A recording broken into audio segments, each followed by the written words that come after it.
Well, hello everyone, and welcome to the Toronto St. Paul's Liberal Leadership Interview Series. I am Mike Sheeran, a proud member of the PLA and host. We are chatting with all of the amazing candidates running to be the leader of the Ontario Liberal Party. And now remember, this is the first time we're electing a leader using the one member, one vote system. So as a result, when you do vote on Sunday, November 26th, you will not just be choosing one name, you will actually be ranking the candidates. So it is important to get to know all of them as much as possible. And today we are joined by MPP for Kingston and the Islands, Ted Hsu. How are you, Ted? I'm good, thank you. Yeah, I'm in Eastern Ontario this week because of the debate on Wednesday night in Ottawa. Absolutely. It's another week, another debate, this time in Ottawa, as you stated, on Wednesday night. What are you expecting? Well, I think it's a lot of people are going to be paying attention to that debate. I think the party is going to change up the format a little bit to just bring out the personalities of the candidates. So it should be a very interesting debate, and I hope everybody tunes in. That is interesting. How would you characterize the debates thus far? Have we gotten to know each other? I think that the party debates have focused on policy. I think that's what the people who've submitted questions have wanted to focus on. But I would say that the leadership candidates, our policy positions have kind of come a bit closer. We've all heard what each other have to say. So our policy positions have kind of coalesced. And I think we should talk a little bit more about winnability, about how to relate to voters and whether we can attract the voters that we need to win in 2026. So if this debate is going to bring out the candidates' personalities, what are we going to learn about Ted? I am a unifier, and I am somebody who's able to bring in people who maybe lean towards other political stripes and persuade them to vote Liberal because of common values and common goals. The other thing that's different about me is that I have a background outside of politics. I worked in science, I worked in business, and I worked in environment. All of those things before running for elected office. So combining that with my federal and provincial experience gives me a lot of different ways to connect with people across the province. I also have a riding that's both rural and urban, which is different from all the other leadership candidates. And I'm somebody who's lived the immigrant experience. All of these things are important to try to connect with as many different people across Ontario as possible. Well, we've had lots of debates. You have met with a lot of people all across the province. What has emerged as the number one issue for you on this campaign so far? It's got to be affordability in housing, and the very close second, I would say, is healthcare. Those are the two biggest issues. But there are things that we should not be ignoring, even though some of the issues are the biggest ones. And so mental health and addictions, education, and the climate crisis are all really important, as well as the grow our economy, increase the productivity of our economy so that we can pay for a caring and fair society. Well, absolutely. Everybody is talking about affordability these days, whether it's housing, grocery prices, inflation, interest rates. As a leader, what can you do to help with this current crisis?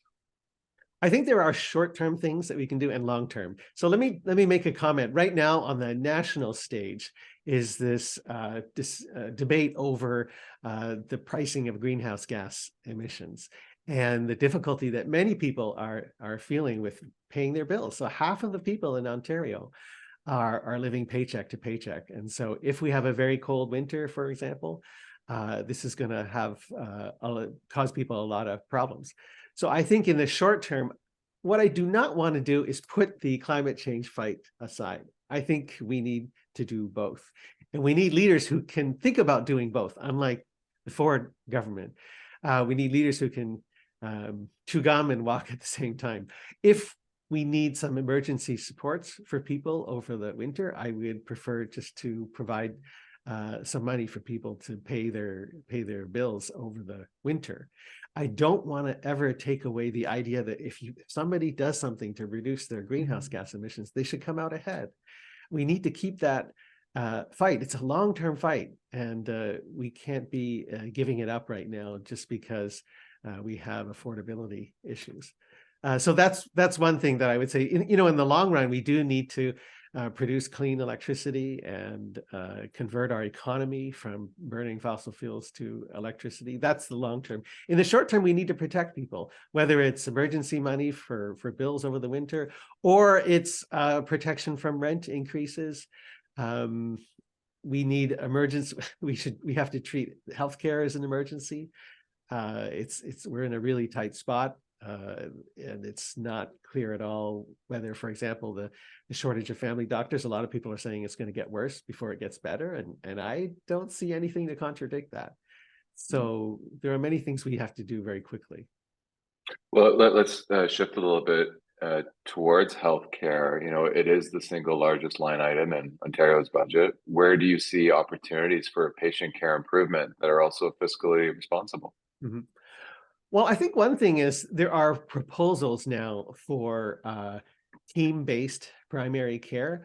I've seen even just locally, one from a group in the School of Medicine, another one from a nurse practitioner who has an idea for a nurse practitioner-led clinic. The Ontario government is evaluating, I believe it's over 100 different proposals for how to do primary care differently. I encourage this government to take some chances, to try some different ideas out. And it's going to take money, but one thing about innovation is you have to be willing to fail because you need to try different things. We need to make working conditions for physicians, family doctors, make it better, reduce the administrative load where possible.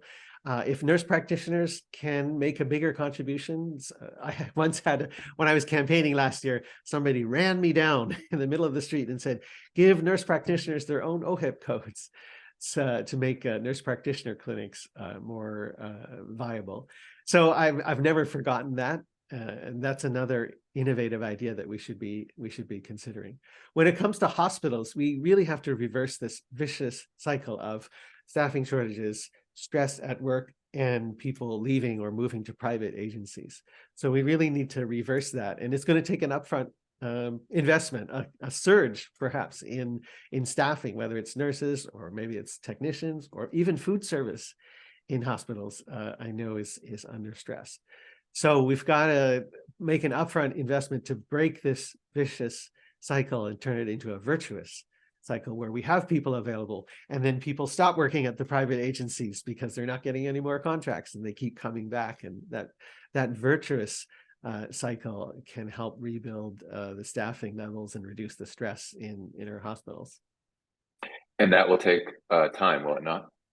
It will take some time, but it will take some money as well. And I know the government has contingency funds set aside. It's expecting to balance the budget. It's very close to balance right now. It's expecting to balance the budget next year, but you really want to balance it so quickly if there's a crisis in healthcare and a crisis in affordability. I think that we need to fix these really, really tough problems and not set aside so much money in contingency funds. It has been a very interesting few months, and you are, our MPP at Queen's Park, our leadership candidate who also has a seat. What has it been like in Queen's Park these past few weeks? Has it been kind of crazy? Past few weeks have been dominated by the scandals, the Greenbelt scandals, now the ministerial zoning orders and the expansion of urban boundaries, the modification of cities' official plans, sometimes against their wishes. And I think, a really amazing thing happened a couple of weeks ago on a Monday. That was when news came out that there would be a 7,000-page Freedom of Information release in a few days. And the government benches were so quiet, no applause. They kind of sat there, didn't react to those applause lines that the government always sets up. Really glum, quiet benches. And I think they know they have a serious problem they have continued audits now with Ontario Place and Ontario Science Centre. They have a criminal investigation by the RCMP. I think there are a lot of unhappy backbenchers. So the mood on the government side is not good, and we have to keep up the pressure. And it's our caucus has been focused on keeping up the pressure, talking about the Greenbelt, the scandal, the favors for friends and donors. So I think the mood has really changed. I think that the Conservatives are scared and worried, and we should not let up the pressure. So you are the only candidate with a seat at Queen's Park. Does that give you an advantage? I think it does. I think that a lot of people who they write me in my constituency office, and I'm sure they're writing others, they can't afford the rent increase that they're facing next month. They don't have a family doctor, or they're on a wait list and they're not getting seen for something. They can't afford the groceries. And so they don't want their issues to be addressed sometime in the future at the next election, 2.5 years from now. They want somebody fighting for them right away, advocating for them. And as somebody with a seat, you can be there. You can be there. You can be across from Doug Ford. You can ask questions. You can ask questions in committee. You can put embarrassing questions on the written order paper. You can, during debates on bills, like there's going to be a debate on the fall economic statement coming up, you can keep pressure on the government. The press offices are just upstairs from ours. And then there's some less obvious things. Like a couple of weeks ago, there was the Ontario Mining Association had a reception. So I was invited because I was the mining critic. And so I'm working the crowd and making sure that the miners know that the Liberals are thinking about their sector. In comes Doug Ford, and he's working the crowd too. So as a member, as a critic, I am able to work the crowd and try to compete with Doug Ford, not just in sort of like crossing swords on the floor of the legislature, but also when it comes to attending events and trying to fight against Doug Ford on his home ground, where he's, in small groups. He's great at retail politics. He's got this personality that's attractive. So I can try to do the same thing when he's in the room. Like just anecdotally, I've noticed in the last, let's say, month to 2 months that I am seeing more Liberal MPPs on the evening news. It sort of felt like for a while it was either just the Conservative Party or the NDP that were sort of getting included in the news reports. But now I'm seeing more and more Liberals. Do you think that is because of sort of the increased relevancy with such a robust leadership campaign? Absolutely. I think that the party as a whole has gotten much more active over the past year. Even ridings that we thought had no riding associations, or I guess still don't, or moribund riding associations, they've all had many, many events as the leadership candidates have come through. So the party is much more active. But each of our leadership candidates, so if Doug Ford has done something and it's been exposed, not only is the party communications on top of him, but all the leadership candidates are, and the caucus members, of course, continue, and the riding associations that are more active now continue the pile on. So I think that this is really helping the Ontario Liberal Party across the province get in the news. When we travel to, and it's not just like the Toronto Star or the Globe and Mail. When we travel to a small town, we get a press release out in the local paper. And that is to, just saying, hey, so-and-so was here in this event, talked about such and such a thing. So that gets us in the news. And that may even be important, that local news. Getting into the hundreds of local news outlets is perhaps even more important than getting into the big papers and the big news outlets. So it's been a great help. And sometimes I tell people, the federal Liberals should be saying thank you to us for lifting up the whole Liberal brand, since many people conflate the federal and provincial Liberal parties. If they see more provincial Liberal, I think that uplifts the federal Liberal brand in Ontario as well. Now, you have crisscrossed the province. You've spoken with countless Liberals. What have you learned that surprised you? Well, I think the main thing that I learned is that we have similar issues, whether it's affordability, housing, healthcare, but there's different flavors, there's different aspects that depend on the locality. So for example, in rural and northern areas, access to mental health falls off a cliff, and there's access to primary care is particularly hard. in rural and especially in Northern Ontario. Mental health addictions is worse. Housing is very different. In some places it's the lack of land to build on. In other places, it's that the economy is not strong enough for people to really afford things, and the cost of materials and labor is so high that it's developers are not even active because it costs so much to build that, and locally people can't find don't have the jobs to be able to afford things. There are continuing effects of the pandemic and migration that is affecting things. For example, in Parry Sound, Muskoka, prices have gone up, but the industry is still based on tourism. So the locals, their tourism sector wages haven't gone up as much as housing prices have gone up. In southwestern Ontario, there's issues with in the re-industrialization of southwestern Ontario, which is a good thing, but there are challenges. In Toronto, there are delays over the LRT, and wondering like how could we avoid that in the future? How do we deal with all the congestion in Toronto, which is not helping us to attract economic activity to the city, which is important. And I think people in Ontario need to understand that Toronto is a world-class city, and any strong economy needs to be anchored by a world-class city. But you go across Ontario, and I see a lot of potential. We have great natural resources. We have an educated population. We have a strong manufacturing capacity, financial system.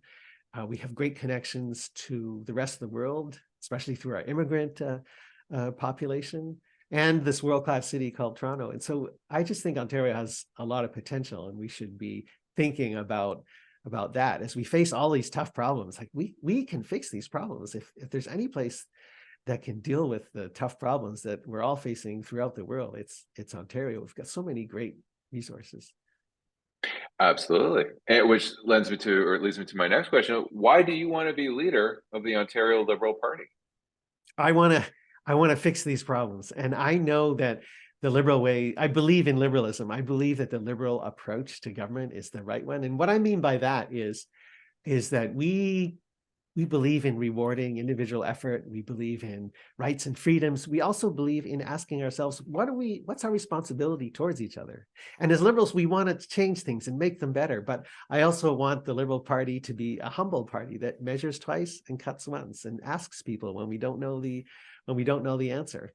So I believe in that. And we face so many hard problems. I want the Liberal Party to be in a position to govern, to lead Ontario in tackling these problems. And I believe that I can unify not only the party, but people who are sympathetic to the Liberal Party to create a coalition that can win the next election. And I have that winning record. I've been able to win a couple of times in past elections when the Liberal Party itself was doing very badly.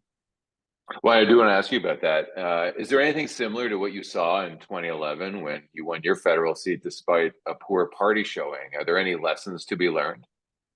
Well, I think one lesson to learn is that I had a 5-way nomination contest, as it wasn't easy. The first thing to do after that is to unify the party. It's a strength and weakness. Perhaps it's a weakness because we have to do extra work to unify the party.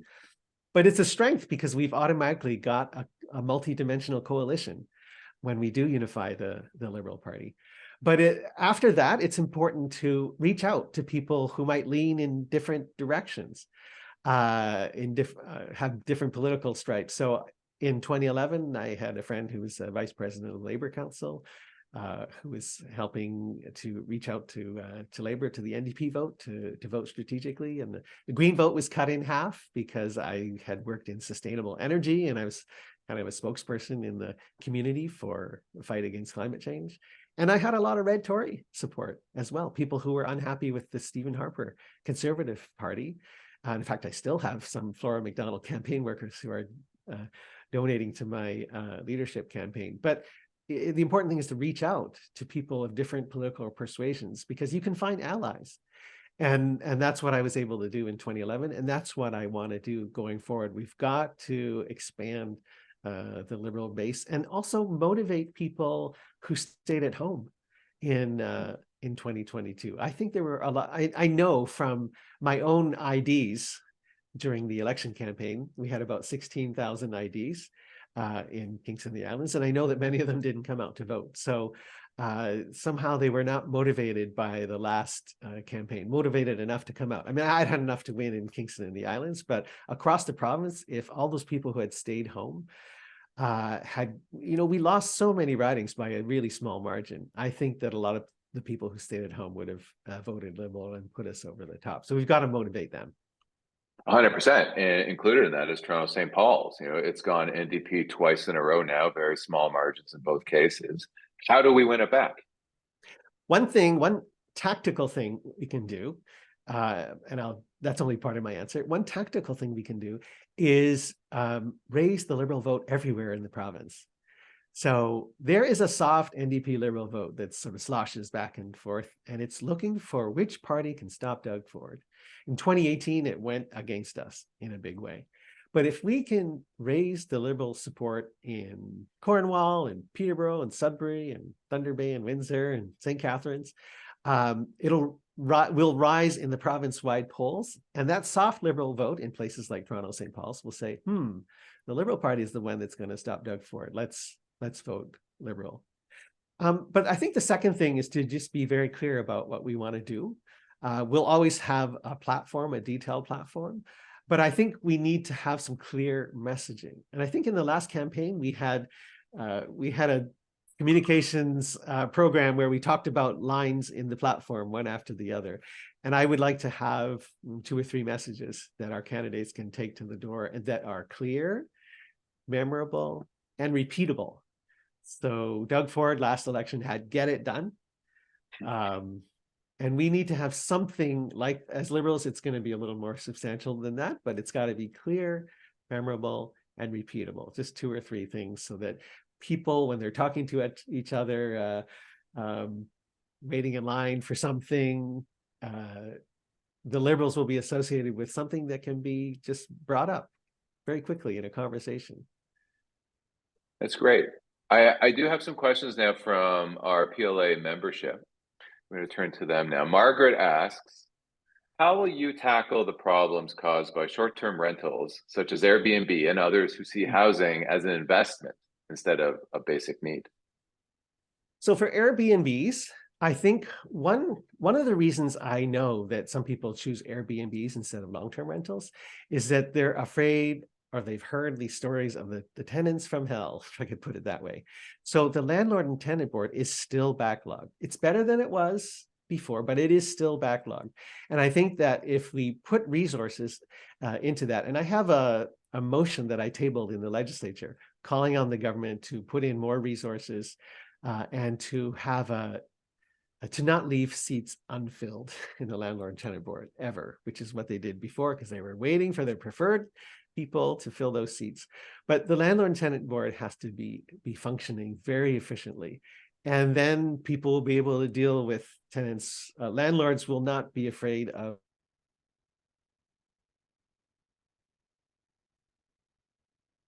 some Airbnbs.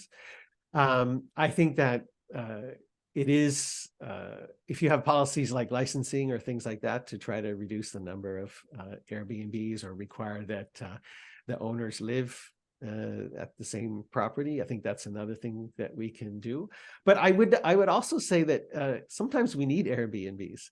So for example, if tourism is a big part of your local industry, then Airbnbs could be an important, if you shut down all the Airbnbs, you may have the unintended consequence of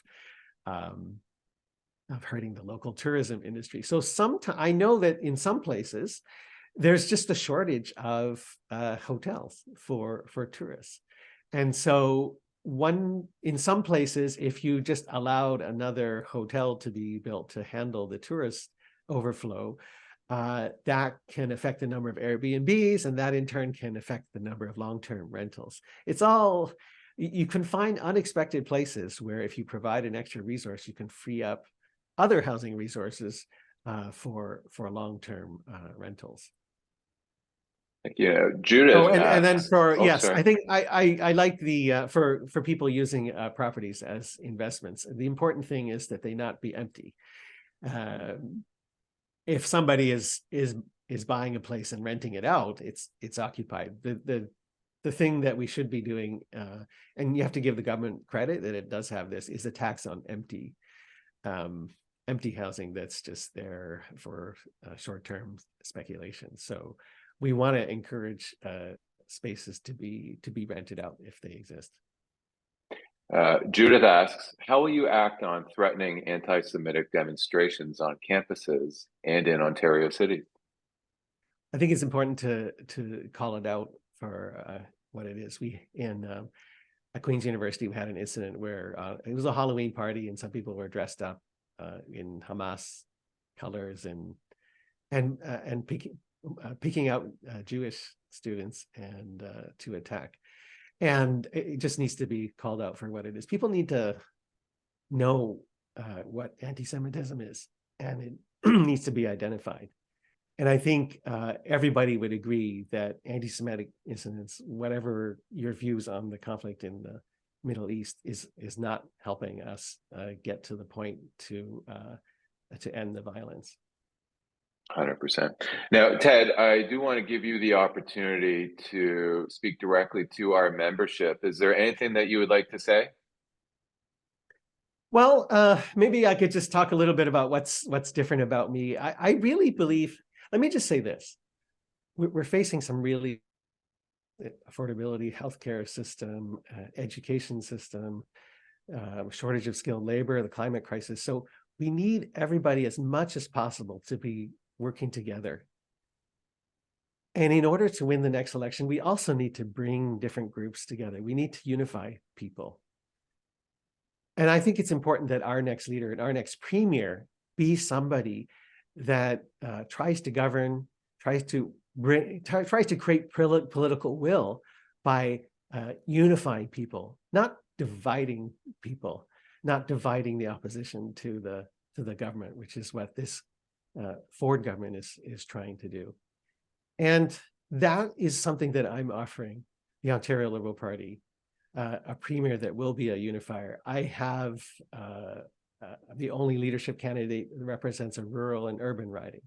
I've lived the immigrant experience. I've got different experience outside of politics. I worked in science and business and environment.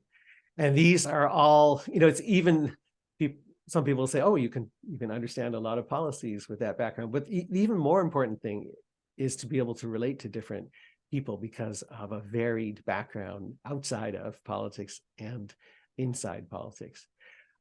People criticize me and say, criticizing quotes, they'll say, oh, maybe you're too nice, Ted, to run for, to be premier, to be able to beat Doug Ford.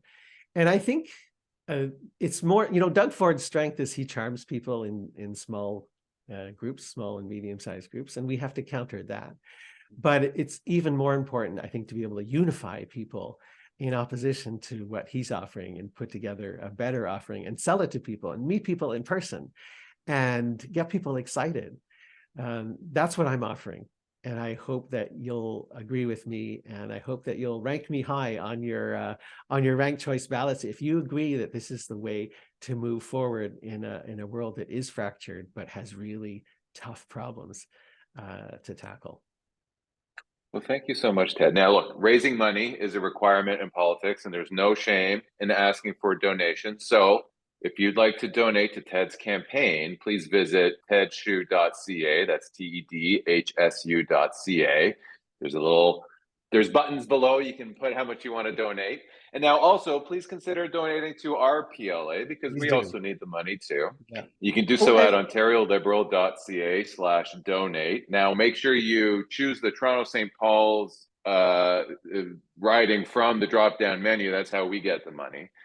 Now, thank you again. Thank you again, Ted. This has really been a pleasure. Can I put in one more plug? Of course 'Cause you can. if I were the leader of the party, I would be doing this. So I'm doing this now. The Kitchener Center by-election has been called, and we have a really good chance of winning that by-election. So if there's any way you can help, go out, door knock, grab a couple of Liberals and jump in a car, help out with that campaign. Voting day is November 30th, so it's coming up. And we have a very good chance of winning that riding. And we have a great candidate who's been knocking on doors for the better part of a year now. Absolutely. Hey, best of luck this week with the debate and the rest of the campaign, Ted. Thank you very much. And thank you, everybody, for joining us. Have a great day. Thanks for having me.